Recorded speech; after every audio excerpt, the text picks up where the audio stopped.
હા હા, હું બોલું છું, બધા સાથે સાથે બોલજો.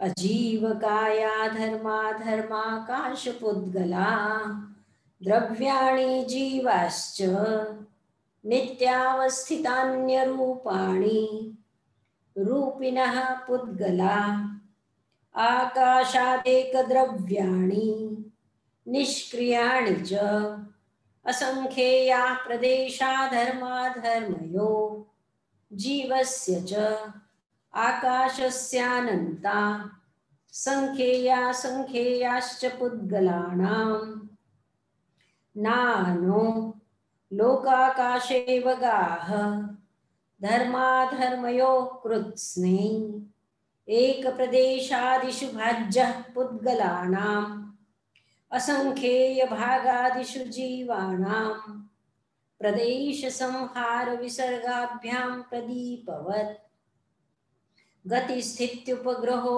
ધર્માધર્મયોરુપકારઃ આકાશસ્યાવગાહ શરીરવાङ्मनः પ્રાણાપાણાઃ પુદ્ગલાનામ સુખ દુઃખ જીવિત મરણોપગ્રહાશ્ચ પરસ્પરોપગ્રહો જીવાનામ વર્તના પરિણામઃ ક્રિયાપરત્વાપરત્વે ચ કાલસ્ય સ્પર્શ રસ ગંધ વર્ણવંતઃ પુદ્ગલા શબ્દબંધ સૌક્ષ્મ સ્થૌલ્ય સંસ્થાન ભેદ તમચ્છાયા તપોદ્યોતવંતશ્ચ અણવः સ્કંધાશ્ચ સંઘાત ભેદેભ્ય ઉત્પદ્યન્તે ભેદાદનુઃ ભેદ સંઘાતાભ્યામ ચાક્ષુષા ઉત્પાદ વ્યય દ્રવ્યયુક્તમ સત તદ્ભાવાવ્યયમ નિત્યમ અર્પિતાનર્પિત સિદ્ધે સ્નિગ્ધરુક્ષત્વાદ બંધ ન જગન્ય ગુણાનામ ગુણસામ્ये સદૃશાણામ દ્વ્યધિકાધિગુણાનામ તો બંધે સમાધિકૌ પારિણામિકૌ ગુણપર્યાયવદ દ્રવ્યમ કાલશ્ચેત્તેકે સોનંત સમયઃ દ્રવ્યાશ્રયા નિર્ગુણા ગુણા તદ્ભાવઃ પરિણામઃ અનાદિરાदिमांश्च રૂપિષ્વાदिमान् યોગોપયોગો જીવેષુ ઇતિ પંચમોધ્યાયઃ. હવે મારે પહેલા તો એમ કહેવાનું છે કે સૂત્રકારના જે સૂત્ર છે એ ક્રમબદ્ધ છે, એટલે જે વિષય ચાલે છે એ વિષયના અનુરૂપ એકબીજા સાથે જોડાયેલા છે. કોઈ પણ સૂત્ર ઇરરિલિવેન્ટ જેને કહેવાય એવું નથી.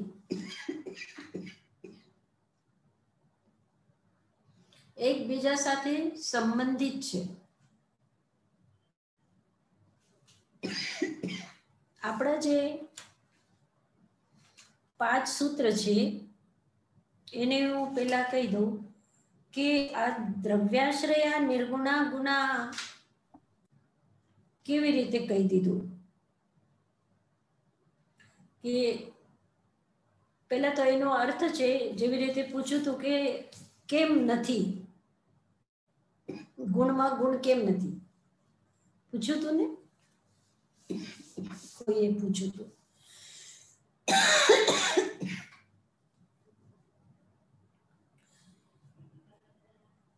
નિર્ગુણ ગુણ છે એટલે ગુણમાં ગુણ નથી, ગુણમાં ગુણ નથી. કેમ નથી? કેમ નથી ગુણમાં ગુણ કેમ નથી? તો એનું કારણ છે કે જે ગુણ છે એમાં રૂપ જે છે, તો રૂપમાં કયો રૂપ છે? હજી રૂપમાં હું પૂછું તમને કે રૂપમાં કયો રૂપ છે, તો તમે શું કહેશો?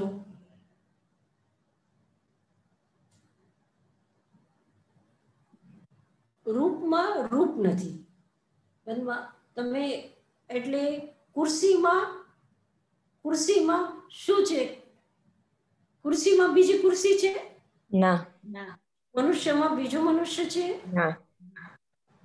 મનુષ્ય છે, ખુરશી છે, ટેબલ છે, ટેબલમાં બીજું ટેબલ નથી. એવી રીતે રૂપમાં બીજો રૂપ નથી. ઠીક છે. હવે આપણને એમ થાય કે આ સૂત્ર શું કામ છે? અહીંયા દ્રવ્યાશ્રયા નિર્ગુણા ગુણા 40મો જે સૂત્ર છે આનો શું ક્રમ છે? ત્યારે આપણે જ્યારે પાછળ જોશું તો બંધના પ્રકરણમાં જે બંધ થાય છે, અણુઓનો બંધ અને સ્કંદ રૂપે બને છે, તો એમાં આવ્યું છે કે ન જગન્ય ગુણાનામ ગુણ સામ્ય સદૃશાનામ દ્વૈધિકાદિ ગુણાનામ તો ગુણ શબ્દ ત્યાં આવેલું છે. તો નિશ્ચિત આપણને એમ થાય કે ગુણ શું છે? પ્રશ્ન ઊભો થાય કે ગુણ શું છે? પછી એ પ્રકરણ પૂરું કરવા માટે આગળના સૂત્ર આપેલા છે કે બંધે સમાધિકો પારિણામિકો ચ, બંધ થયા પછી જે બે અણુઓ એનું બંધ થયું અણુઓનું,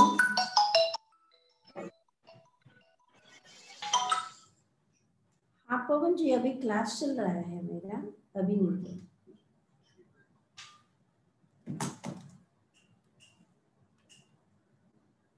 તો બે અણુઓનું જે બંધ થાય છે તો એનું પરિણામ શું થાય? એનું પરિણામ શું થાય? તો બે પરમાણુઓની અંદરમાં જે વધારે ગુણવાળો હશે એના અનુરૂપ એ બંધ અને સ્કંદ બનશે. એટલે નિશ્ચિત રૂપથી બે જ્યારે એક થઈ જાય ત્યારે એક ત્રીજો જ રૂપ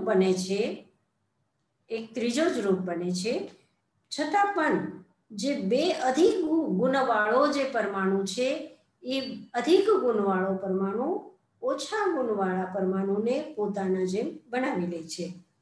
તો એ પારિણામિક શબ્દ અહીંયા આવ્યો છે, પરિણામ, અને ગુણ શબ્દ આવ્યો છે.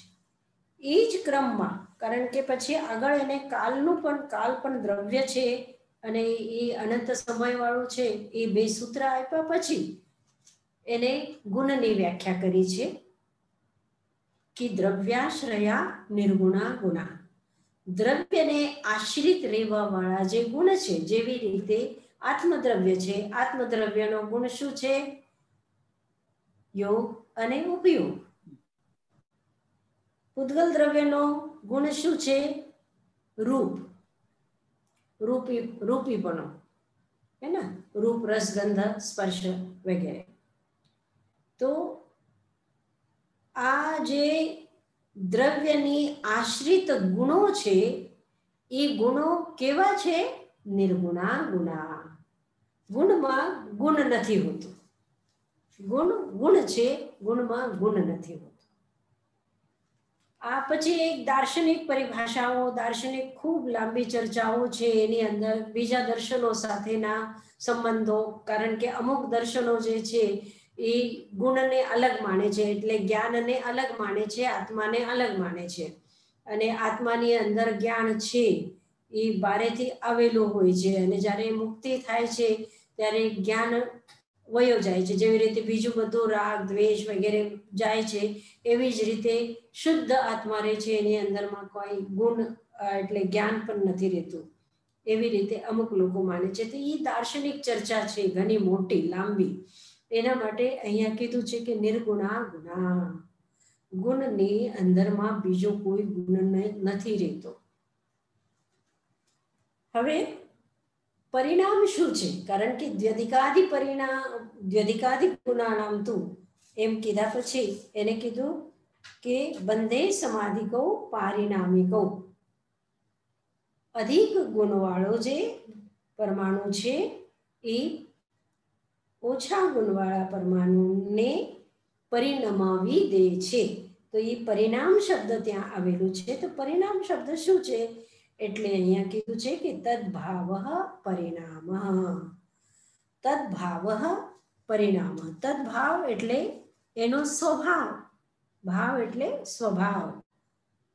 પછી દ્રવ્યનો અને ગુણનો જે સ્વભાવ છે એની અંદરમાં પરિણમવું, એની અંદરમાં સ્થિર રહેવું, એ પરિણમતા થતા સ્થિર રહેવું એને પરિણામ કહે છે.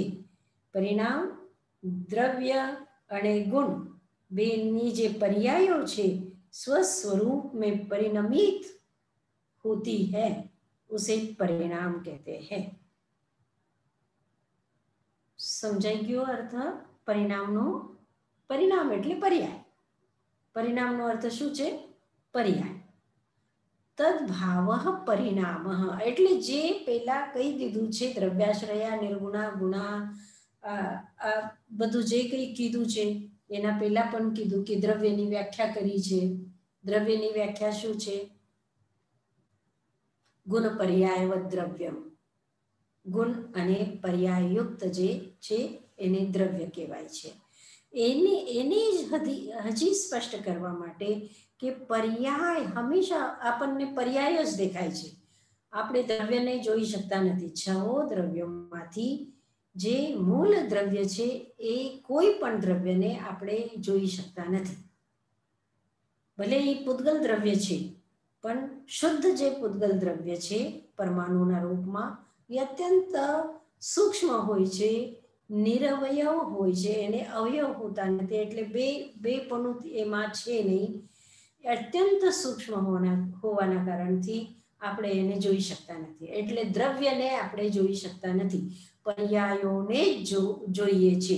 આ આખું સંસાર જેને આપણે જોઈ રહ્યા છે, આ જેટલું પણ આંખ ઉપાડીને આપણે જે પણ આપણા આંખના સામે આવે છે, જેને પણ આપણે જોઈ રહ્યા છે એ બધું પરિણામ છે. આ શું છે? બધી પર્યાયો છે. દ્રવ્યની બધી પર્યાયો છે. હવે આ પર્યાયો કેવી છે? તો આગળ સૂત્રમાં કહે છે કે અનાદિરાદિમાંશ. અનાદિ પર્યાયો પણ છે અને આદિ પર્યાયો પણ છે. અનાદિ પર્યાયો અનંતકાલથી આ દ્રવ્યોની અંદર પર્યાયો થતી જ આવે છે. પરંપરાના દૃષ્ટિથી અનાદિ છે. પરંપરાના દૃષ્ટિથી એ અનાદિ પર્યાયો છે. એટલે 1000 વર્ષ પહેલા, કરોડ વર્ષ પહેલા પણ એ દ્રવ્યોમાં પરિણમન થતું હતું. ભલે ધર્માસ્તિકાય હોય, અધર્માસ્તિકાય હોય, આકાશ હોય, કાલ હોય, પૂતગલ હોય, જીવ હોય, અનાદિકાલથી બધામાં પર્યાયનું પરિવર્તન થતું જ હોય છે. તો એ પરંપરાના દૃષ્ટિથી અનાદિ આ પર્યાયો થઈ રહી છે. અને આદિમાન એટલે આપણે જોઈ શકીએ છીએ જીવમાં અને પૂતગલમાં. તો એ આદિમાન કયા? તો એના માટે કહે છે કે રૂપ છે, રસ છે, ગંધ છે, એ બદલાતા હોય છે. એ આપણે જોતા હોય છે. જેવી રીતે રૂપિશ્વાદિમાન. રૂપિશુ એટલે પૂતગલ દ્રવ્યોની અંદરમાં, પરમાણુઓની અંદરમાં ચેન્જ થતું જ હોય છે. કોઈ વખત એ સ્થૂળ હોય, કોઈ વખત એ સૂક્ષ્મ હોય, કોઈ વખત એ અમુક રૂપમાં હોય, કોઈ વખત બીજા રૂપમાં હોય, સ્કંદના રૂપમાં હોય, નાના સ્કંદના રૂપમાં હોય, મોટા સ્કંદના રૂપમાં હોય. એવી રીતે આ રૂપી દ્રવ્યની પર્યાયો હોય છે. રસ આદિ ગુણોની પર્યાયો હોય છે અને ઔદારિક આદિ પૂતગલની આ પર્યાયો હોય છે. પછી જીવની અંદરમાં પણ પર્યાય આદિમાન આપણે જોઈ શકીએ છીએ. આ રૂપિશ્વાદિમાન, પછી યોગોપયોગો જીવેશુ. યોગ અને ઉપયોગ આ જીવની અંદરમાં પર્યાય પરિવર્તન થતા હોય છે. જેવી રીતે નરકમાં, દેવતામાં, મનુષ્યમાં, તિર્યંચમાં આ જીવની પર્યાયો બદલાતી હોય છે. પછી જ્ઞાન છે, દર્શન છે ને, એનો આ ઉપયોગ છે. આ ઉપયોગ અને યોગ બે. યોગ કોને કહેવાય? મન વચન કાયા જે છે એ યોગ છે. અને ઉપયોગ શું છે? 12 પ્રકારનો ઉપયોગ. યોગ કેટલા છે? 15. મનના 4, મનના 4, વચનના અને 7 કાયાના. એવી રીતે યોગ તમને ખ્યાલ હોય તો. એટલે સત્ય મનોયોગ, અસત્ય મનોયોગ, મિશ્ર મનોયોગ, વ્યવહાર મનોયોગ, સત્ય ભાષા, અસત્ય ભાષા, મિશ્ર ભાષા, વ્યવહાર ભાષા. અને પછી ઔદારિક કાયયોગ, ઔદારિક મિશ્ર કાયયોગ, આહારક કાયયોગ, આહારક મિશ્ર કાયયોગ, કાર્બન કાયયોગ. એવી રીતે આ 7 કાયયોગ છે. તો આ 15 શું થયા? યોગ, મન વચન કાયાના. અને 12 છે ઉપયોગ. 5 જ્ઞાન, 3 અજ્ઞાન અને 4 દર્શન. આ શું થયા? જીવના ઉપયોગ, યોગ અને ઉપયોગ. આ એની અંદરમાં આપણે પરિવર્તન જોઈ શકીએ છીએ, આદિ જોઈ શકીએ છીએ. અને કે અત્યારે મને આનું જ્ઞાન થઈ રહ્યું છે કે આ રૂમમાં હું બેઠી છું, મારા સામે આ કમ્પ્યુટર છે, મારા સામે તમે બધા છો. તો આ બધું મારા ઉપયોગમાં આવી રહ્યું છે. હું ઉપયોગ લગાડું એટલે મને ખ્યાલ આવે કે આ કીર્તિબેન છે, કે આ કમલાબેન છે, કે આ બીનાબેન છે, કે એવી રીતે હું જોઈ શકું છું. તો આ યોગ અને ઉપયોગ આ શું છે? આદિમાન. આ એટલે આદિ થાતી પર્યાય, એટલે શરૂ થાય અને પૂરી થાય એને આપણે જોઈ શકીએ છીએ. જે અનાદિ છે એને આપણે જોઈ નથી શકતા. અનાદિકાલથી આ પર્યાય પરિવર્તન થઈ રહ્યું છે. તો અનાદિરાદિમાંશ પર્યાય અનાદિ પણ છે અને આદિ પણ છે. ઠીક છે? જે ઇંગ્લિશમાં આપ્યું છે ને એમાં કહે છે કે જે અનાદિનું છે ને ઈ અરૂપી દ્રવ્યમાં જ છે અને રૂપી દ્રવ્યમાં આદિથી થાય છે. ખબર નહીં એમ કીધું. હા, એ દૃષ્ટિભેદ છે. એટલે એ પણ સાચું જ છે, એ ખોટું નથી. પણ હવે સમજો કે આકાશનો અવગાહન, મને અહીંયા આ રૂમમાં મને અવગાહન આપ્યું આકાશ દ્રવ્ય, તો એ આદિ થઈ કે નહીં? ધર્માસ્તિકાય હું એક રૂમમાંથી બીજા રૂમમાં જાઉં છું, કે મારો હાથ અહીંયાથી અહીંયા જાય છે. તો આ અહીંયાથી અહીંયા જ્યારે જાય છે ત્યારે આદિ થઈ ગઈ. અને અહીંયા મને અધર્માસ્તિકાએ સ્થિતિ આપી, આ હાથ મેં અહીંયા રોકી દીધું, તો અહીંયા અધર્માસ્તિકાએ મને સ્થિતિ આપી, સ્થિતિમાં નિમિત્ત થયો, તો આ આદિ થઈ શકે. એટલે એવું જરૂરી નથી, એકદમ હાર્ડ એન્ડ ફાસ્ટ નિયમ નથી. એટલે આપણે આપણા દૃષ્ટિથી જોઈએ, કારણ કે આપણે જોઈ નથી શકતા. ધર્માસ્તિકાય આપણે અનુમાનથી જાણીએ છીએ, છે ને? ધર્માસ્તિકાય, અધર્માસ્તિકાય આ ત્રણેયને આપણે જોઈ નથી શકતા. એટલે આપણે એમ કહીએ છીએ કે અનાદિકાલથી એની પર્યાય પરિવર્તન થઈ રહ્યું છે. એટલે બસ અમાને પણ આપણે જો કલ્પના કરીએ, આપણે જો અનુમાન લગાડીએ, તો આદિ પણ એની આપણે કહી શકીએ છીએ. ઓકે, થેન્ક યુ સદનાજમાં. હાજી. હવે દાતાજી મહારાજ, હા બોલો. તો અનાદિ જે છે એ પાછે સમજાવો. એ સાદી સમય છે, પણ અનાદિ હજી નથી સમજ પડ્યું. અનાદિ એટલે અનંતકાળથી, અનાદિકાળથી, જેની કોઈ આદિ જ નથી. અનાદિકાળથી આ પર્યાય પરિવર્તન, કારણ કે 6 દ્રવ્યને આપણે અનાદિ અનંત માનીએ છીએ.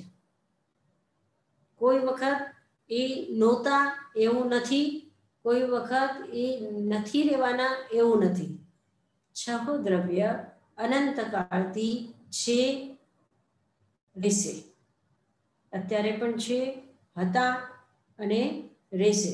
એટલે અનાદિ એનો કોઈ આદિ જ નથી. એટલે આપણે આત્મા ક્યારથી શરૂ થઈ? ક્યારથી રીટાબેનની આત્મા ક્યારથી શરૂ થયું? જન્મ મરણ લેવાનું અનાદિકાળથી. અનાદિકાળ, બસ એ જ અનાદિ. તો અનાદિકાળથી દ્રવ્ય છે, તો અનાદિકાળથી એની પર્યાયો પણ છે, કારણ કે દ્રવ્ય અનાદિ છે અને દ્રવ્યનો સ્વભાવ શું છે? પર્યાય પરિવર્તન.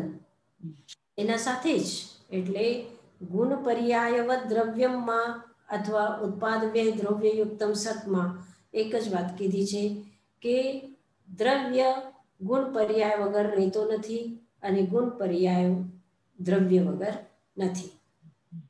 જ્યાં દ્રવ્ય છે એનો અર્થ છે કે એની અંદરમાં ગુણ છે, એની અંદરમાં પર્યાયો છે. ગુણ પર્યાય સાથે સાથે જ દ્રવ્ય છે, બરોબર. અનાદિકાળથી આ છે અને આદિ આપણે એટલા માટે માનીએ છીએ કે રૂપીમાં અને જીવમાં આપણે જોઈ શકીએ છીએ કે આપણો યોગ ઉપયોગ ઘડી ઘડી આપણે જોતા હોય છે કે અત્યારે ઉપયોગ મારો તત્વાર્થ સૂત્રમાં છે, અત્યારે ઉપયોગ મારો ભક્તામર સૂત્રમાં કે ઉત્તરાધ્યયન સૂત્રમાં નથી, અત્યારે ઉપયોગ ક્યાં છે? તત્વાર્થ સૂત્રમાં છે. તો એનો આદિ થઈ ગયું, બરોબર. હા, હવે યોગો જીવીશું કીધા પછી આ જે સૂત્ર છે, આ 5મા સૂત્રથી 6ઠા સૂત્રમાં પણ એનો ક્રમ છે. યોગ અને ઉપયોગ આમ કીધા પછી તરત જ 6ઠા સૂત્રની અંદરમાં પણ યોગ આવે છે કે કાય વાંગમન કર્મ યોગ. એટલે આ ક્રમ એટલે આ પહેલા સૂત્રથી લઈને અને અંતિમ 10મા અધ્યાયના અંતિમ સૂત્ર સુધી એકબીજા સાથેની કનેક્ટિવિટી છે, એકબીજા સાથે સંબંધ છે સૂત્રોનો. કોઈ પણ સૂત્ર અલગથી હટીને નથી, એ વિષયના અનુક્રમથી ચાલતો હોય છે. આપણે ક્રમ જોઈએ આ 5મા અધ્યાયનો. આ 5મા અધ્યાયના સૂત્રોનો ક્રમ અત્યારે આપણે જોઈ રહ્યા છીએ. 5મો અધ્યાય આપણે આ જે 5 સૂત્રો હતા પૂરા કર્યા. એમાં કોઈ પ્રશ્ન છે? દ્રવ્યાશ્રયા નિર્ગુણા ગુણા તદ્ભાવ પરિણામ અનાદિરાદિમાંશ રૂપીશ્વાદિમાન યોગોપયોગો જીવેશુ. અત્યારે એનો અર્થ આપણે કરી ચૂક્યા. એમાં કોઈને કઈ પ્રશ્ન છે? સાધનાજી મહારાજ, આપણે તદભાવ પરિણામ, તો એમાં અત્યાર સુધી આપણે ગુણની વાત કરી ને હવે અહીંયા પર્યાયની પરિણામ એટલે પર્યાયની વાત કરે છે કે પર્યાય શું છે? હા, ગુણ અને પર્યાય બેની વાત કરવાની છે, કારણ કે પહેલા સૂત્રોની અંદરમાં એને ગુણની વ્યાખ્યા ગુણ કીધું કે ન જગન્ય ગુણા નામ ગુણ સામ્ય સદૃશા નામ દ્વ્યધિકાદિ ગુણા નામ તું ગુણ પર્યાય દ્રવ્યમ. ત્યાં ગુણ ગુણ ગુણ છે જે શબ્દો આવ્યા છે, તો ગુણ શું છે એવો એક પ્રશ્ન થઈ શકે છે. તો પછી એને કીધું કે પ્રત્યેક દ્રવ્યમાં ગુણ હોય છે, એ તો કહી જ દીધું તું. અને પછી કીધું કે ગુણની અંદરમાં બીજો ગુણ નથી હોતો. એક વાત રહી જતી હતી કહેવાની, એટલે કીધું કે નિર્ગુણા ગુણા ગુણ રહિત ગુણ હોય છે. અને પછી જ્યારે કીધું કે બંધે સમાધિ કહું પરિણામ કહું, આ 36મો સૂત્ર છે કે બંધ જ્યારે થાય છે, સ્કંદ જ્યારે થાય છે, સ્કંદ જ્યારે બને છે, તો એ સ્કંદ બન્યા પછી જ્યારે બે એક થાય છે, બે પરમાણુ એક થાય છે અથવા સ્કંદમાં બીજો પરમાણુ મળે છે, તો જે ગુણાધિક પરમાણુઓ છે એ અલ્પ પરમાણુ અલ્પ ગુણવાળા પરમાણુઓને પોતાની જેમ બનાવી દે છે. પોતાની જેમ બનાવી દે છે એટલે એનું વધારે વર્ચસ્વ રહે છે, અધિક વાળાનું વર્ચસ્વ વધારે રહે છે. ભલે આ બે મળીને ત્રીજો જ રૂપ બને છે. જ્યારે બે મળે છે તો બે મળ્યા પછી એક ત્રીજો રૂપ ઉત્પન્ન થાય છે. જેવી રીતે તમે જોતા હશો કે તમે કોઈ પણ ચીજ રંગ છે, તો રંગ એક કાળો રંગ હોય અને પીળો રંગ હોય, તમે જ્યારે એને મિક્સ કરો છો તો મિક્સ કરો છો તો જે વધારે ગુણવાળો રંગ, વધારે અધિક ડાર્ક હશે, ગાઢો હશે, એના રૂપમાં જ એ પેલા અલ્પવાળાને બનાવી દેશે. અને છતાં પણ એ બે મળીને કંઈક ત્રીજો જ રૂપ બનશે, ત્રીજો જ રૂપ બને છે. એવી જ રીતે આ પરમાણુઓ પણ જ્યારે બે મળે છે તો એક ત્રીજો જ રૂપ ઉત્પન્ન થાય છે. છતાં પણ જે અધિક ગુણવાળો છે એનો વર્ચસ્વ વધારે રહે છે, એનો વધારે ઓલો હોય છે પરિણામ. તો એ પરિણામની વાત પછી કરે છે કે તદભાવ પરિણામ, જે સ્વભાવ છે, જેનું જે દ્રવ્યનું જે એક ભાવ છે, એક સ્વભાવ છે કે પર્યાય પરિવર્તિત થવું અથવા ગુણયુક્ત રહેવું, ઉત્પન્ન થવું અને વિલય થવું, ઉત્પન્ન થવું અને વિલય થવું. લોપ એટલે નષ્ટ નથી થતું, કોઈ વસ્તુ નષ્ટ નથી થતી. આ એક પાકી વાત આપણે યાદ રાખવાની છે. અહીંયા વ્યયનો અર્થ અલોપ છે, દૃશ્ય જગતથી અદૃશ્ય જગતમાં જવું.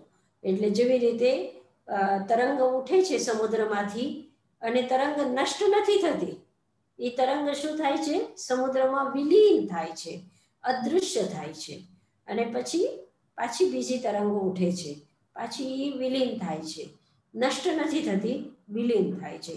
એવી જ રીતે આ ગુણ પર્યાય, ગુણ હંમેશા દ્રવ્યના સાથે રહે છે અને પર્યાય ક્ષણસ્થાયી હોય છે. દ્રવ્ય હંમેશા હંમેશા હોય છે.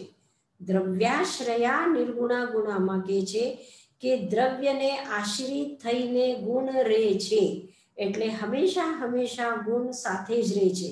કોઈ વખત આત્માને મૂકીને જ્ઞાન ગુણ, ઉપયોગ ગુણ બીજી જગ્યા જતો નથી, હંમેશા દ્રવ્યની સાથે, એટલે આત્માની સાથે જ્ઞાન ગુણ હંમેશા હંમેશા રહે છે. એ ગુણની પર્યાય બદલાય છે, એ ગુણની જ્ઞાન ગુણની પર્યાય બદલાય છે. કે તમને અત્યારે 5મો અધ્યાય યાદ છે, 6ઠો અધ્યાય યાદ નથી. જ્યારે તમે 6ઠો અધ્યાય યાદ કરશો ત્યારે તમારા જ્ઞાન ગુણની પર્યાય બદલી જશે. પછી પરિણામ, એટલે ગુણ પછી પરિણામ એટલા માટે કીધું છે કે કારણ કે પર્યાય અને ગુણ આનો જ આ અધ્યાય છે. આ અધ્યાય જે અજીવ દ્રવ્યોનો અધ્યાય છે અને એની અંદરમાં પૂતગલનું જે સ્વભાવ બતાવ્યું છે અને દ્રવ્યનું જે સ્વભાવ બતાવ્યું છે એની બધાની વ્યાખ્યા ક્રમશઃ એ કરે છે. તો એની અંદરમાં પર્યાય શું છે? તો તદભાવ પરિણામ. એટલે આપણને એમ લાગશે કે ભાઈ સમુદ્રની અંદરમાં ઉછળતી હોય પર્યાય અને વિલીન થતી હોય, તો એવી રીતે ધર્માસ્તિકાયમાં અને અધર્માસ્તિકાયમાં શું થતું હોય કે ઉછળતી હોય અને વિલીન થતી હોય એવું થાય છે. તો એ કહે છે કે તદભાવ, એનો જે સ્વભાવ છે, ધર્માસ્તિકાયનો જે સ્વભાવ છે, શું સ્વભાવ છે? કે ગતિમાં નિમિત્ત થવું, બસ એ એનો સ્વભાવ છે. તો એના સ્વભાવમાં એ રહે છે, ગતિ આપે છે અને એના સ્વભાવમાં એ રહે છે. એ ગતિ આપવા માટે એ હલનચલન નથી કરતો, એ સ્થિર છે. ધર્માસ્તિકાય સ્થિર છે, અધર્માસ્તિકાય સ્થિર છે, આકાશાસ્તિકાય સ્થિર છે. એમાં એ હલનચલન નથી. પણ જે હલનચલન કરવા વાળા પૂતગલ અને જીવ છે એને એ ગતિમાં સહાયતા આપે છે, સ્થિતિમાં સહાયતા આપે છે, અવગાહન જોતું હોય તો એ અવગાહમાં સહાયતા કરે છે. બરોબર? થેન્ક યુ સપનાજી. છે આ 5 સૂત્રમાંથી કઈ પૂછવું છે કે પહેલા પણ કઈ પહેલા સૂત્રોમાંથી કઈ પૂછવું છે?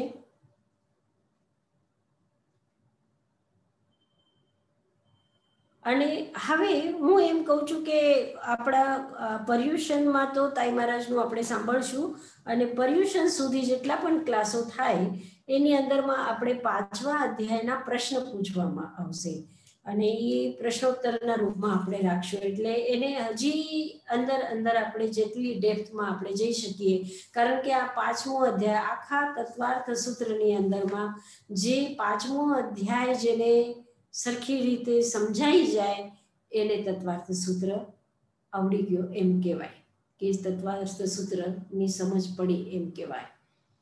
તો આપણે જેટલું વધારેમાં વધારે એના પ્રશ્નો, એના આન્સરો, એની વિચારણાઓ, એનું ચિંતન આપણે કરીશું તો વધારે આપણે અંદરમાં જઈ શકશું અને વધારે સમજી શકશું.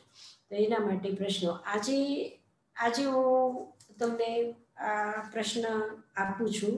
તમને આજે અત્યારે આપવા હોય ઉત્તર તો અત્યારે આપી શકો છો, નહીં તો પછી આપણે આગળના ક્લાસમાં કરી શકીએ છીએ. એક પ્રશ્ન છે પહેલો, लोकाकाश में धर्मादि 5 द्रव्यों के अवगाहन किस प्रकार है? એટલે 5 દ્રવ્ય લોકાકાશમાં રહે છે ને. અલોકાકાશમાં તો કોઈ દ્રવ્ય છે જ નહીં, આ નક્કી વાત છે. અને લોકાકાશની અંદરમાં ધર્માસ્તિકાય છે, અધર્માસ્તિકાય છે, આકાશ તો છે જ, આકાશમાં જ છે આ બધું.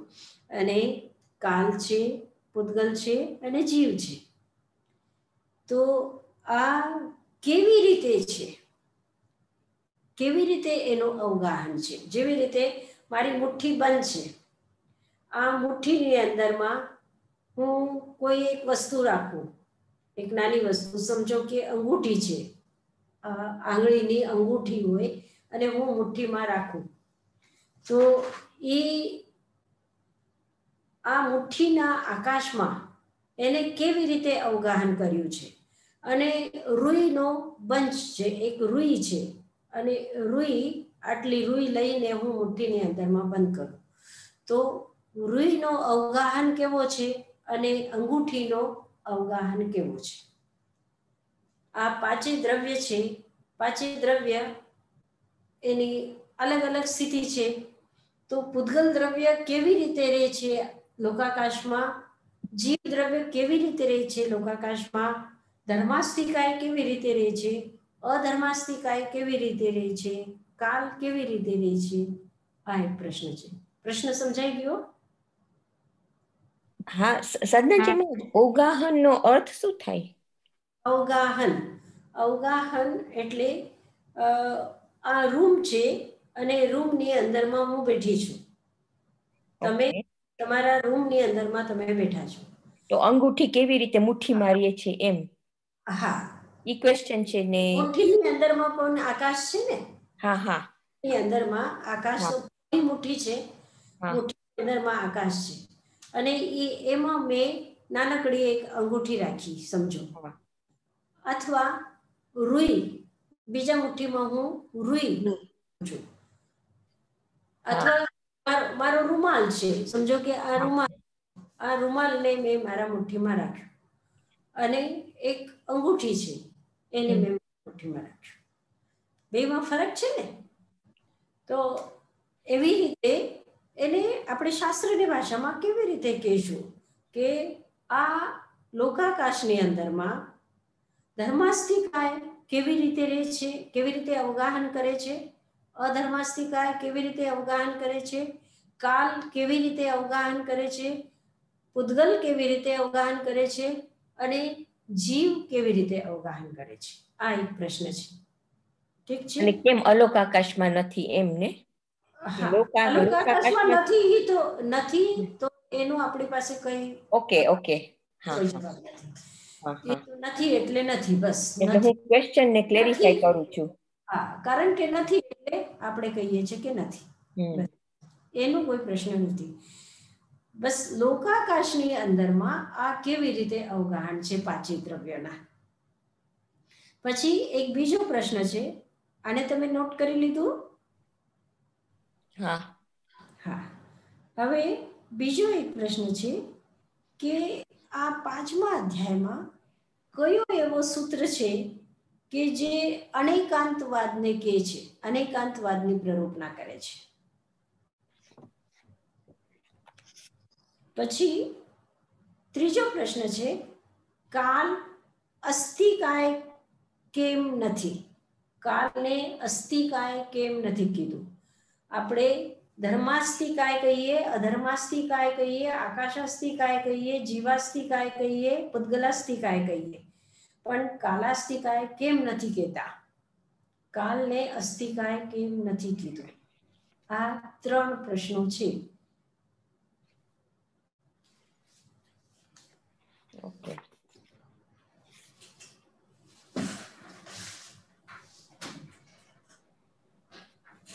બરોબર.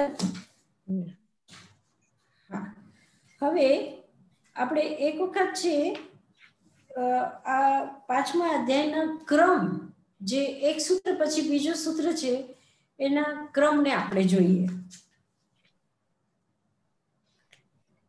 આ 4 અધ્યાયમાં જીવની વાત કરી છે,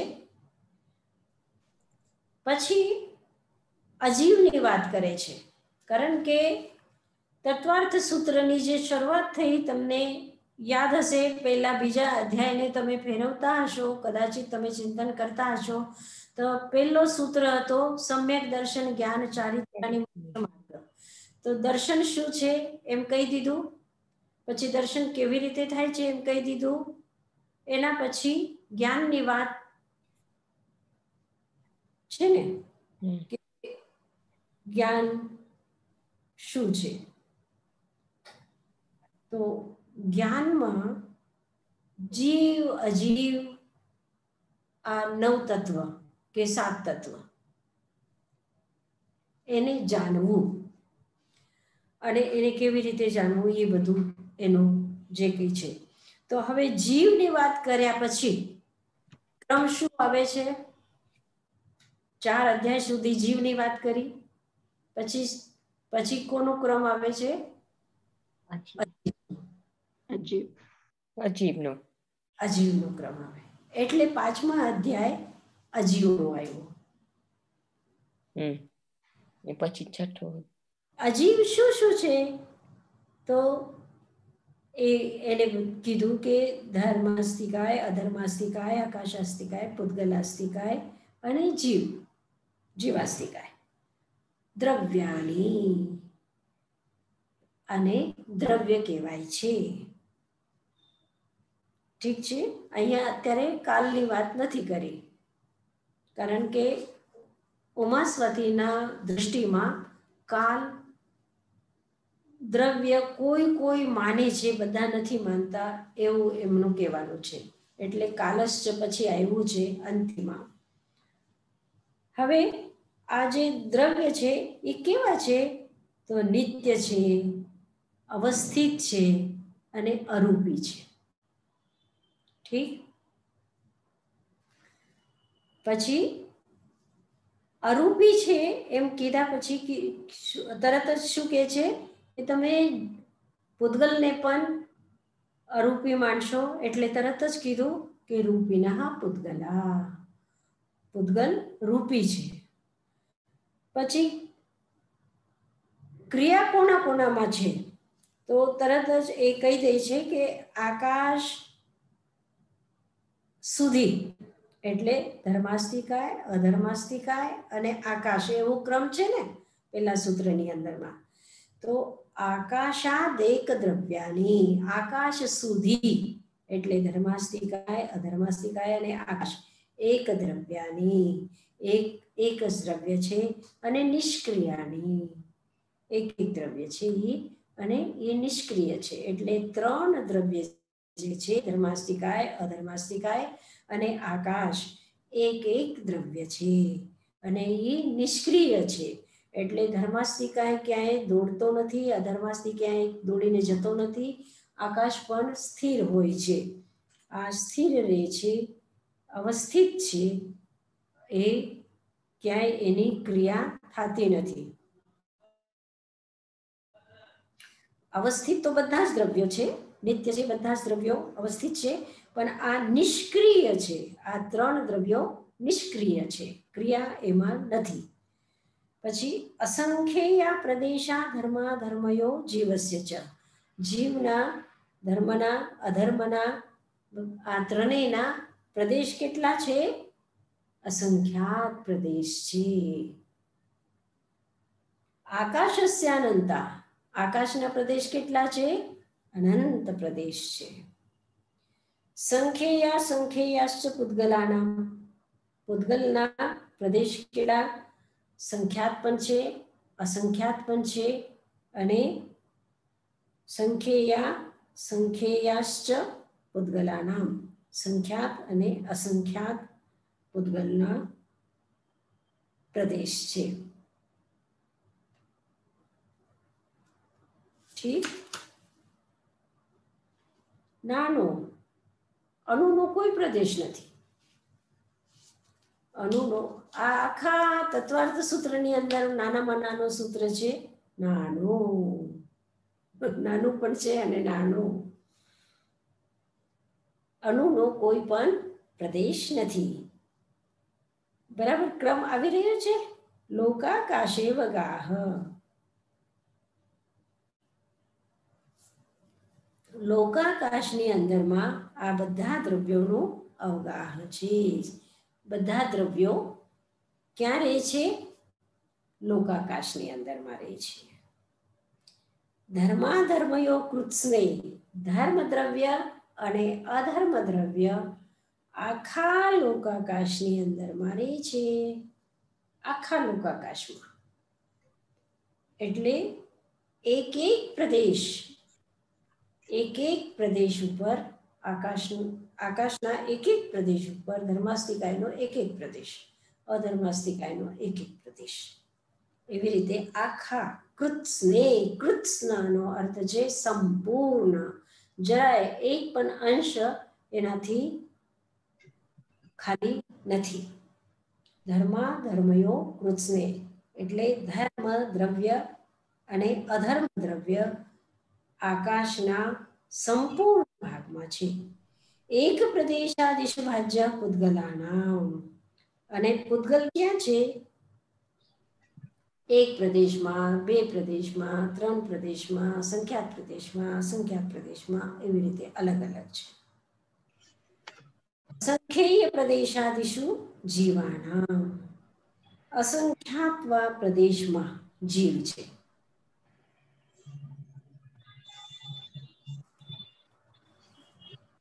પ્રદેશ સંહાર વિસર્ગાભ્યામ પ્રદીપવત.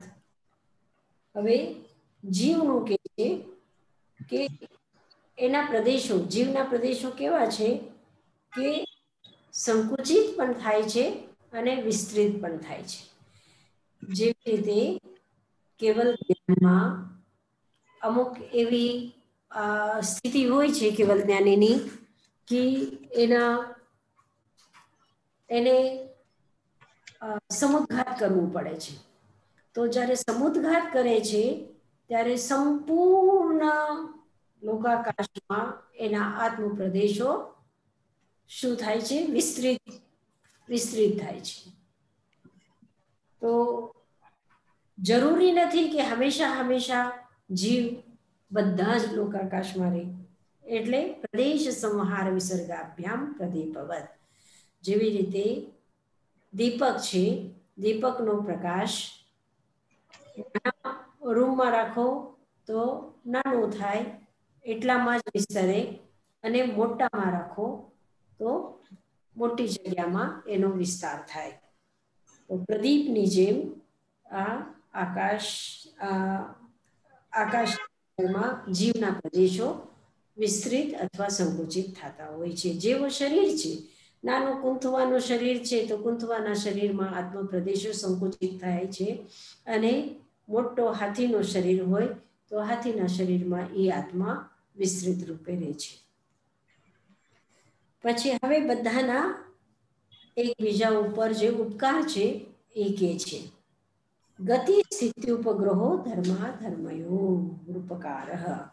ગતિ અને સ્થિતિ ધર્માસ્તિકાય અને અધર્માસ્તિકાયના ઉપકાર છે.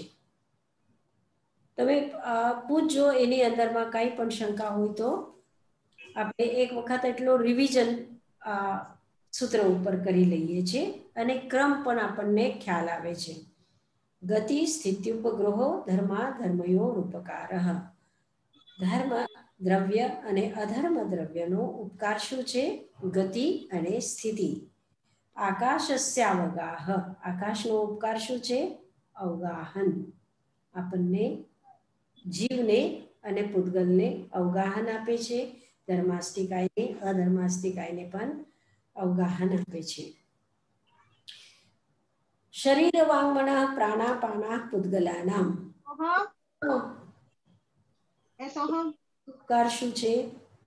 શરીર, પછી વાણી, પછી મન, પ્રાણાપાન એટલે શ્વાસોશ્વાસ, આ બધા શું છે? પૂતગલના ઉપકાર છે. સુખ દુઃખ જીવિત મરણોપગ્રહાશ્ચ, હજી કે છે આટલા તો ઉપકાર કીધા, પછી સુખ દુઃખ પણ, જીવન અને મરણ પણ પૂતગલના ઉપકાર છે. બરોબર. પરસ્પરોપગ્રહો જીવાનામ, જીવનો ઉપકાર શું છે? ધર્માસ્તિકાયનું કીધું, અધર્માસ્તિકાયનું કીધું, આકાશનું કીધું, પૂતગલનું કીધું. અને જીવનો ઉપકાર શું છે? તો કે છે કે પરસ્પરોપગ્રહો જીવાનામ, એકબીજાનો જીવ ઉપકાર કરે છે, એકબીજાનો સહયોગ કરે છે, એકબીજાના હિત અહિતમાં જે ઉપકારી થાય એ જીવ છે, જીવનો ઉપકાર છે. અને હવે આવ્યું કાલ. કાલનો ઉપકાર શું છે? વર્તના પરિણામ ક્રિયા પરત્વા પરત્વે ચ કાલસ્ય. વર્તના પરિણામ ક્રિયા પરત્વ અને અપરત્વ આ કાલનો ઉપકાર છે. એટલે આપણે આયુ કેવી રીતે ગણી શકીએ? તો એ કાલના કારણથી ગણી શકીએ. ક્રિયા એક પછી એક થાય છે કે હું બોલું પછી કોઈ બોલે છે, અથવા હું એક જગ્યાથી બીજી જગ્યા જાઉં પછી ત્યાં બેસું, એક ક્રિયા પછી જે બીજી ક્રિયા થાય છે એનું કારણ પણ શું છે? કાલ છે. અને દિવસ થાય, રાત થાય, એક પછી બીજો, એક મહિના પછી બીજો મહિનો થાય, એક વર્ષ પછી બીજો વર્ષ થાય, એ બધી આ શું છે? કાલની પર્યાય છે. વર્તના એટલે એ કાલનો વર્તન સ્વભાવ છે, એટલે હોવું, નિરંતર રહેવું, આ વર્તના એટલે આ બધા કાલના ઉપકાર છે. સાધનાજી મહારાજ, વર્તનાના બીજા કોઈ એક્ઝામ્પલ્સ આપો તો મને વર્તના જરાક અઘરું પડે છે.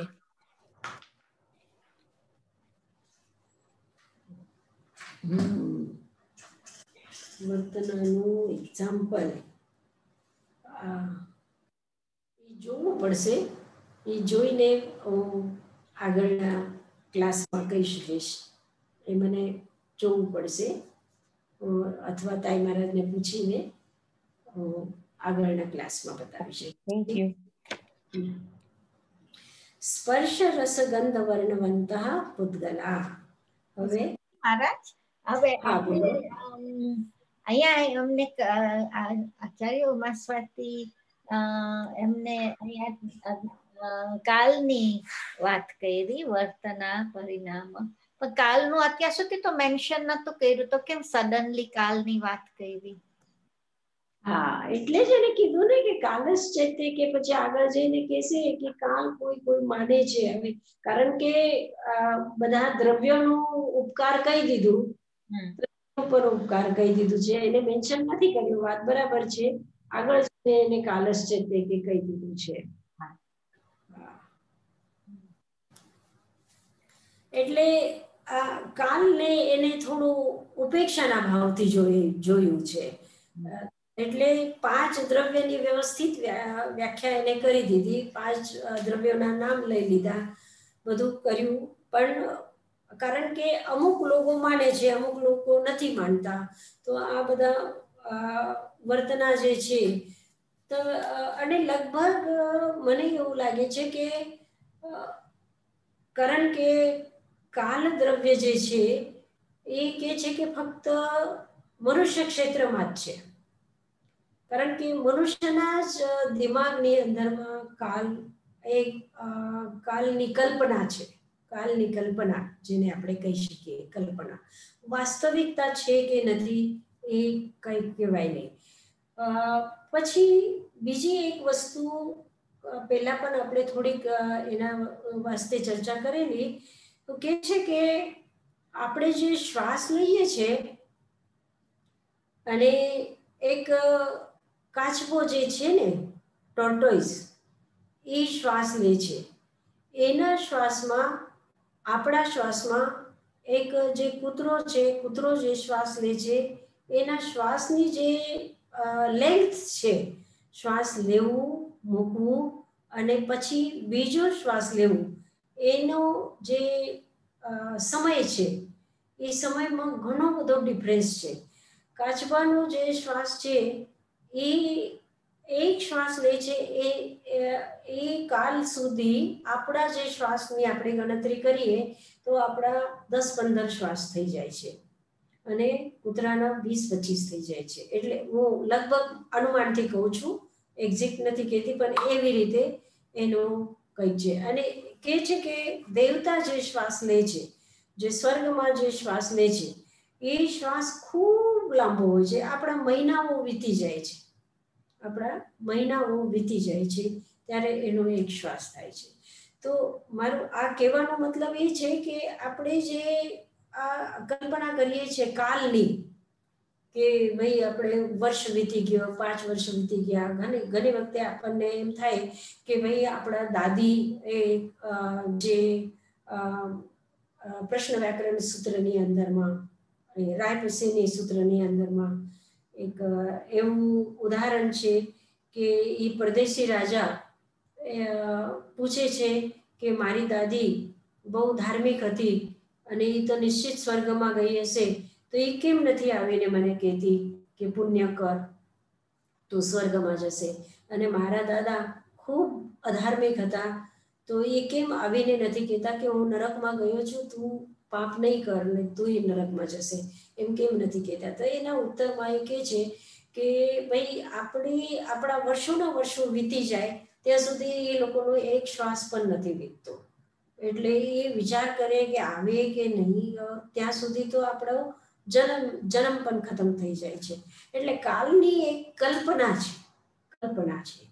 અને સમજો કે આપણી પાસે કંઈ જ નથી, એક અંધારી કોઠડીમાં આપણે બેઠા હોઈએ, આપણને કંઈ જ બહારનું કંઈ ખબર નથી, કોઈ અવાજ પણ નથી આવતો, અને સમજો કે એવું નથી બનતું, પણ કદાચ એ પેલાના જમાનાની જેમ એવી કોઈ એકદમ અંધારી કોઠડીમાં આપણને કોઈ બંધ કરી દે, કોઈ જાતનું કંઈ જ આપણને ખબર નથી, દિવસ ક્યારે ઉગે છે, ક્યારે રાત થાય છે, કાંઈ આપણને ખબર નથી, તો ત્યારે આપણને શું કાલની ખબર પડશે? 1 કલાક કે 2 કલાક કે 1 દિવસ કે 2 દિવસ કે 1 મહિનો કે 2 મહિના ખબર પડી શકશે?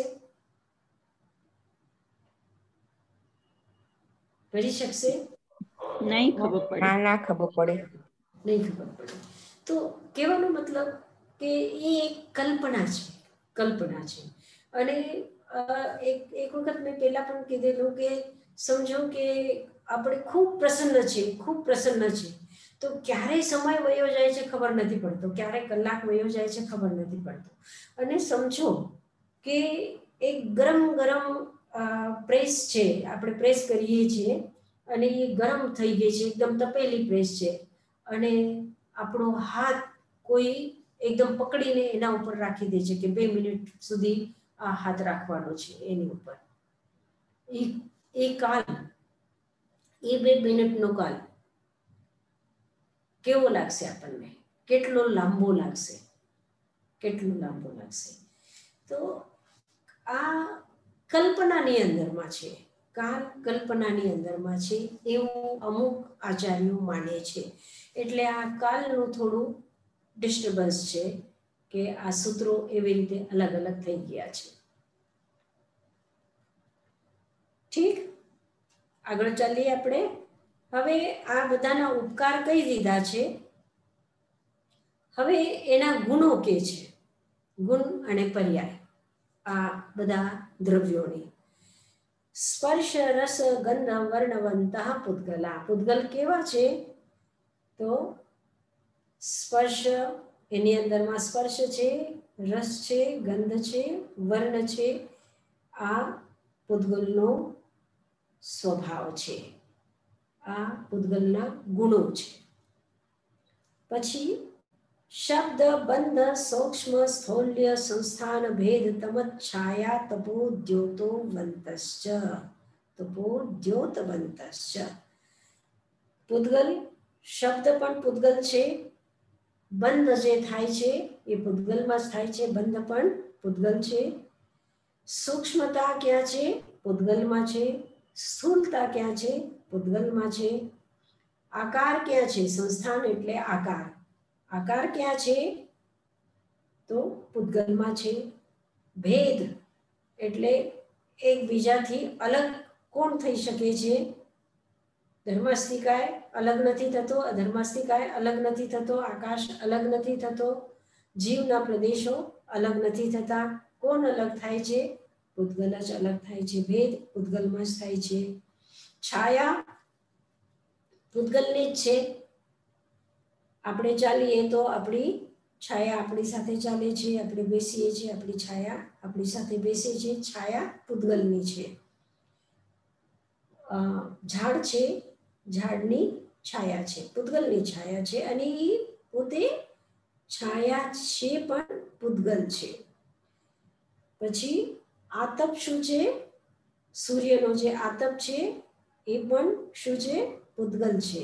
એના કારણથી આપણને પરસેવો આવે છે. ઉદ્યોત શું છે? ઉદ્યોત એટલે પ્રકાશ. શું છે? એ પણ પૂતગલ છે. આ બધા પૂતગલો છે, એટલે પૂતગલની પર્યાયો છે. સાધનાજી મહારાજ, હા બોલો. તો આપણે કહીએ કે પ્રકાશ ના હોય અહીંયા છાયા હોય, તો પ્રકાશનો અભાવ એટલે છાયા નહીં, છાયા એના પૂતગલ જ છે, જુદા એમ? હા, છાયા પ્રકાશનો અભાવ અંધકાર છે. છાયા એટલે જે પ્રકાશના સાથે જે છાયા છે, પ્રકાશ હોય અને એની છાયા હોય ને, છાયા હા, એ પણ એનું શેપ, છાયાનો શેપ આપણા પૂતગલનો હોય ને. હા, પૂતગલ જ છે, પૂતગલ જ છે. છાયા પણ પૂતગલ જ છે.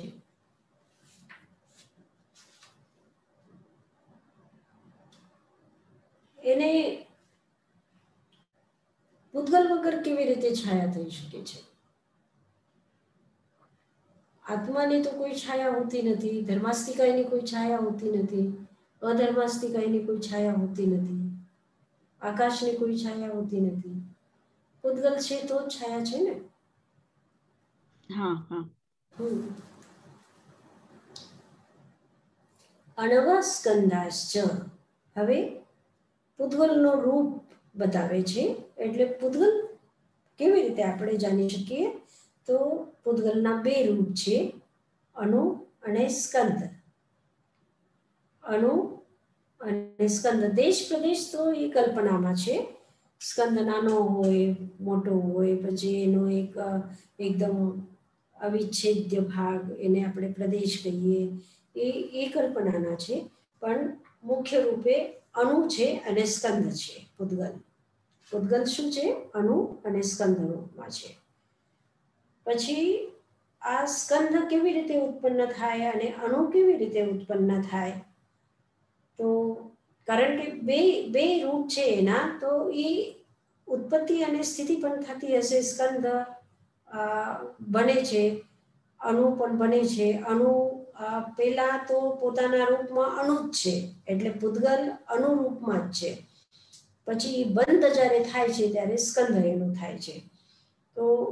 તો પણ સ્કંદમાંથી પણ એ છૂટીને અણુરૂપે થાય છે. તો એની પ્રક્રિયા બતાવે છે. સંઘાત ભેદેભ્ય ઉત્પદ્યન્તે. સંઘાત એટલે એકબીજા સાથે જોડાઈને, સંયોગ નહીં, સંયોગ થાય તો એકબીજા ઉપર રહેશે, પણ જ્યારે સંઘાત થશે, એકબીજા સાથે જોડાશે, એનો બંધ થશે, પછી જ એ સ્કંદ રૂપમાં પરિણમશે.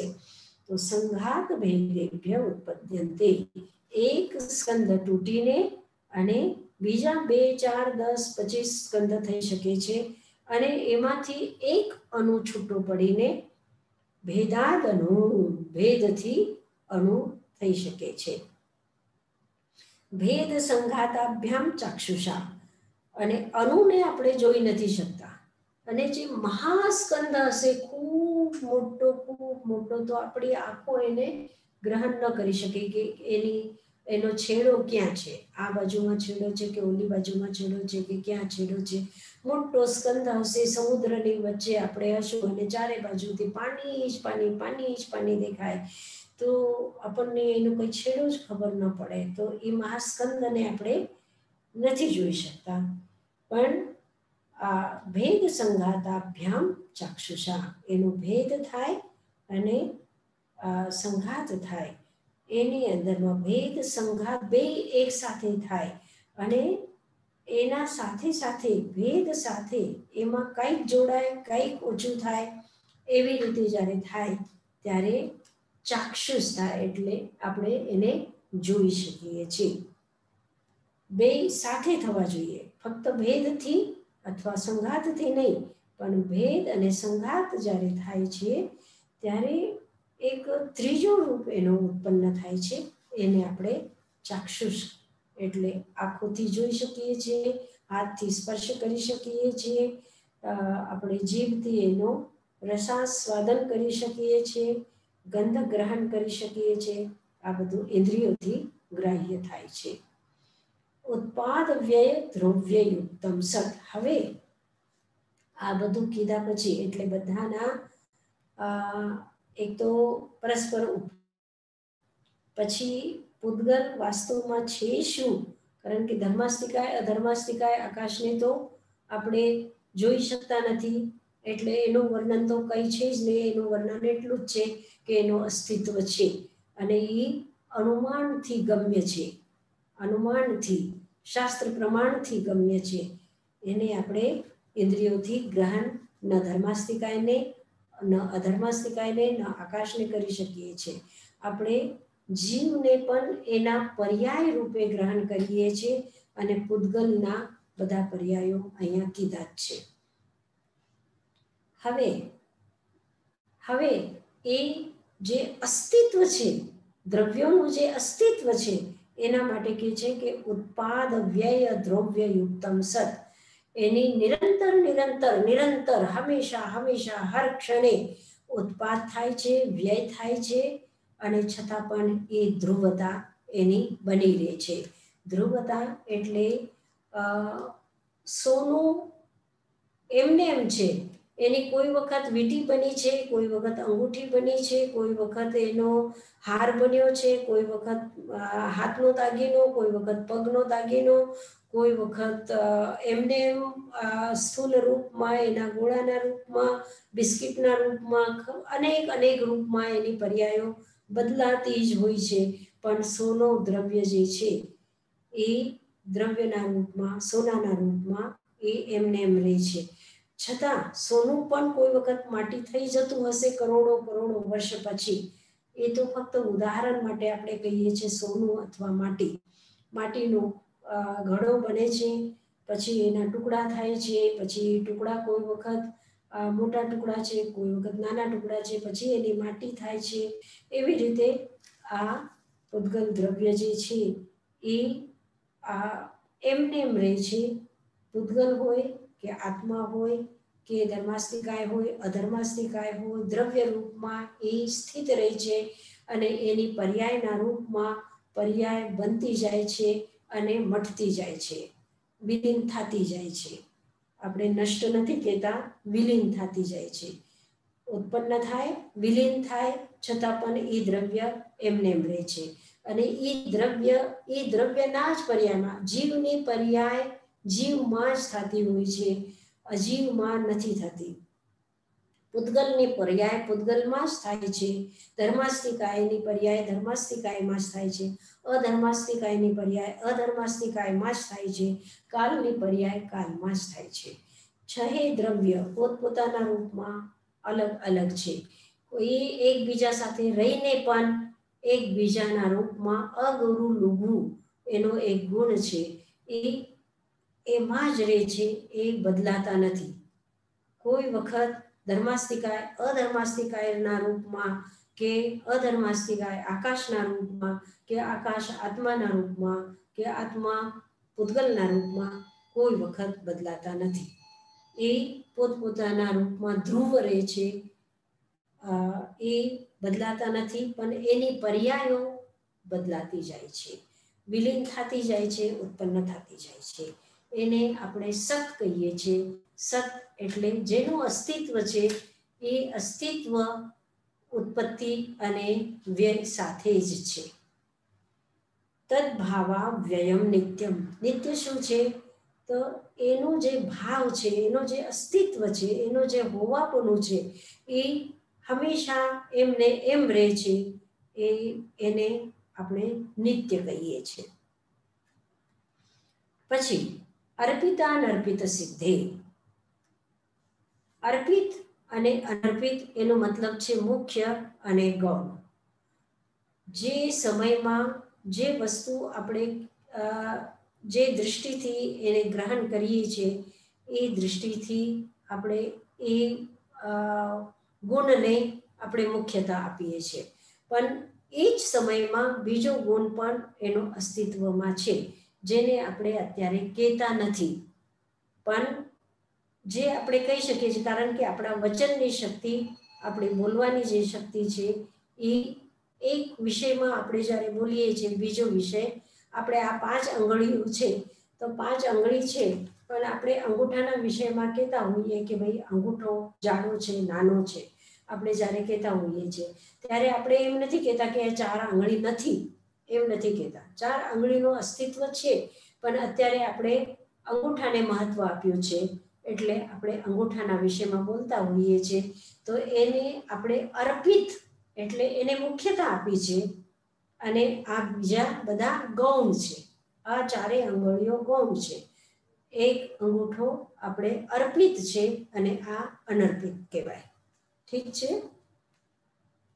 તો અર્પિત અને અનર્પિત એટલે કોઈ વખત આપણે પર્યાયની વાત કરીએ છીએ, તો કોઈ વખત ઉત્પત્તિની વાત કરીએ છીએ, કોઈ વખત એના વિલીનીકરણની વાત કરીએ છીએ, નિત્યની વાત કરીએ છીએ, અનિત્યની વાત કરીએ છીએ. એવી રીતે આ હોવા છતાં પણ સંપૂર્ણ જે અસ્તિત્વ છે દ્રવ્યનું, એને આપણે નકારતા નથી. એ સંપૂર્ણ અસ્તિત્વમાં ઉત્પત્તિ પણ છે અને વ્યય પણ છે. આ ઉત્પત્તિ અને વ્યય, આ બે, કોઈને એમ થશે કે ઉત્પત્તિ છે તો પછી વ્યય કેવી રીતે, અને વ્યય છે તો પછી ઉત્પત્તિ કેવી રીતે, અને પછી ધ્રુવતા કેવી રીતે? તો એને સિદ્ધ કરવા માટે કે છે કે આ બધું અર્પિત અને અનર્પિત થી સિદ્ધ થાય છે. નિત્ય છે છતાં પણ વ્યય છે. વ્યય એટલે અનિત્ય અને દ્રવ્ય એટલે નિત્ય. તો નિત્ય અને અનિત્ય આ બે સાથે કેમ, એવો પ્રશ્ન થઈ શકે છે. એટલે એ સૂત્ર આપ્યું છે કે અર્પિતા અનર્પિત સિદ્ધિ. મુખ્યતા અને ગૌણતાના કારણથી આ નિત્ય અને અનિત્ય, ઉત્પત્તિ વિનાશ, આ બે સિદ્ધ થઈ શકે છે. હવે સ્નિગ્ધ વૃક્ષત્વાદ બંધ. હવે બંધ કે છે કે કેવી રીતે બંધ થાય છે? બંધ કેવી રીતે થાય છે? એકબીજા સાથે એનું બંધ કેવી રીતે થાય છે? તો કે છે કે સ્નિગ્ધત્વ અને વૃક્ષત્વથી આપસમાં એનું બંધ થાય છે. આપણે અહીંયા સુધી 31 સુધી આપણે રાખીએ છીએ. અને એમાં મારા તે 3 પ્રશ્ન છે, એ 3 પ્રશ્ન તમે વિચાર કરજો, અને આવતી ક્લાસમાં પછી હું બીજા પ્રશ્ન પૂછીશ, અને એમાં પણ તમને કંઈ પૂછવું હોય તો તમે પૂછી શકશો. તમારો એક પ્રશ્ન છે વર્તના માટેનો, તો એ હું આવતા ક્લાસમાં એનો આપણે વિચાર કરીશું અને આ 3 પ્રશ્નો ઉપર વિચાર કરીશું, આગળના સૂત્રો પણ કરીને અને પછી આગળના હજી બીજા પ્રશ્ન ઉપર વિચાર. ठीक है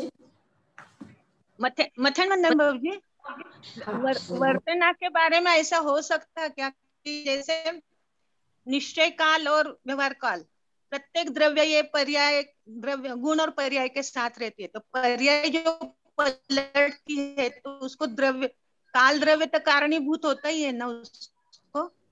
हाँ हाँ निश्चित निश्चित बरोबर. तो ये निश्चय काल होगा ना, है ना, तो वो निश्चय काल हो सकता है. और व्यवहार काल में जो परिवर्तन आता है अपने हर मतलब मकान में परिवर्तन आया, वस्तु में परिवर्तन आया, वो व्यवहार काल में परिवर्तन वर्तन आया ना, परिवर्तन करना ना. हाँ हाँ ऐसा हो सकता क्या? वर्तना हाँ होना यानी परिवर्तन के साथ होना.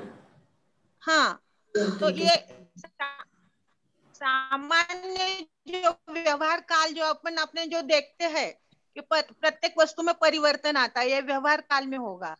और निश्चय काल में षड द्रव्य में जो परिवर्तन आता है, क्योंकि पर्याय परिवर्तन के बिना पर्याय पलटेंगे नहीं ना, व्यय उत्पाद चालू रहता, तो ये परिवर्तन ही हुआ ना उनका. सही बात है, सही बात है, सही. हो सकता है ऐसा. हाँ हाँ निश्चित निश्चित आप कह रही हो, बिल्कुल ठीक है. इसके विषय में कैसा लगा इसलिए मैं मिथ्या में दुखड़ा, कोई गलती हुई तो नहीं नहीं नहीं नहीं आप भी अभ्यासु है, कमला जी भी बहुत अभ्यासु है और उन्होंने भी वर्षों से अध्ययन किया है. बहुत अच्छी बात है. आप जो कह रही है उस विषय में और आगे के क्लास में अपन बात करेंगे, स्पष्टता और होगी. नमो अरहंतानं नमो सिद्धानं नमो आयुर्यानं नमो वज्रायानं नमो लोये सव्वसाहुनं एसो पंचनमोक्कारो सव्वपावपणासनो मंगलानं च सव्वेसिं परमं हवै मंगलम्.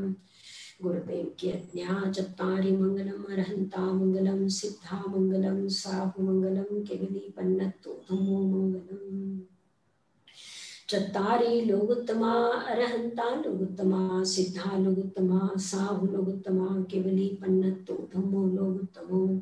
चत्तारि शरणं प्रव्रजामि अरहन्ते शरणं प्रव्रजामि सिद्धे शरणं प्रव्रजामि साहु शरणं प्रव्रजामि केवली पन्नतं धम्मं शरणं प्रव्रजामि. 4 शरणा दुख हरणा सुख करना और शरणा नहीं कोई, जो भवि प्राणी आदरे अक्षय. ओम शांति शांति शांति. जय जिनेन्द्र बधाने. जय जिनेन्द्र.